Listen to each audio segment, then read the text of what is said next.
در ناحیه وسیع ساختمان راه از مرکز جماعت دهات به نام میرزاعلی وایسف تا دهه غلازور آغاز یافت. مرحله دوم بعد به انجام رسی کارهای سنگفرشکنی شروع گردیده طبق طلبات‌های قاعده‌های معیاری راهسازی اکنون در این مرحله راه منفرش کرده می شود. منفرش نمودن راه تا دهه غلازور و بعد یا انجام آن از آنجا کارهای ساختمانی ادامه یافته تا دهه خواجه سرتیز ناحیه به نام تیمورملک رفته می رسد.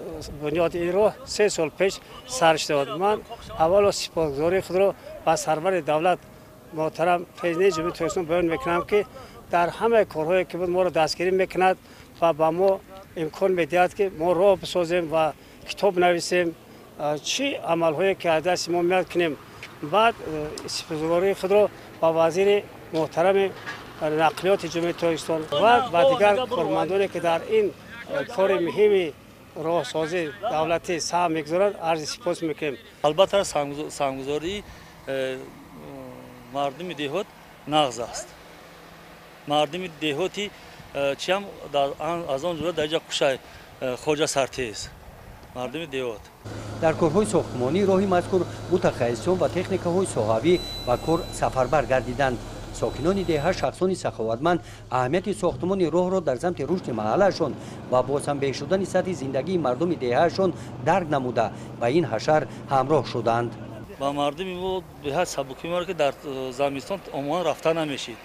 در زمستان آسون میشه همه کارها وقت بلنسا همه کارش آسون میشه رفتن آمدنش. دهه غلازور در دهات به نام میرزاعلی وایسف ناحیه وسیع در میانه قطار تپه‌های سرتیز واقع بوده. شغل مردم یان زراعتکاری و چاره‌داری میباشد. از مرکز جماعت دهات در مسافه 5 کیلومتر و از مرکز ناحیه 14 کیلومتر دور است.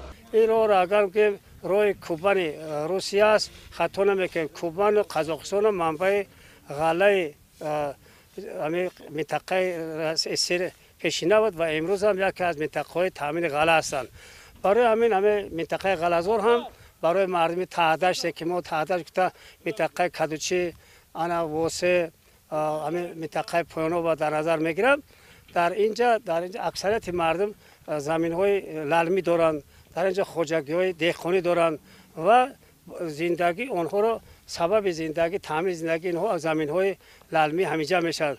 اکنون راه زمین هست لیکن راه نباشد اینا بچه برآمدن میشن میشد زمستان‌های میشد چرماهای میشد بهاران میشد که در اینجا ماشینا برآمدن میتونن تکنیک‌دارا صاحب تکنیک‌ها هم اومدن میسودن که برف میخیز. طبق نقشه ساختمانی منفرش نمودن راه مذکور دوره به دوره اجرا میگردد.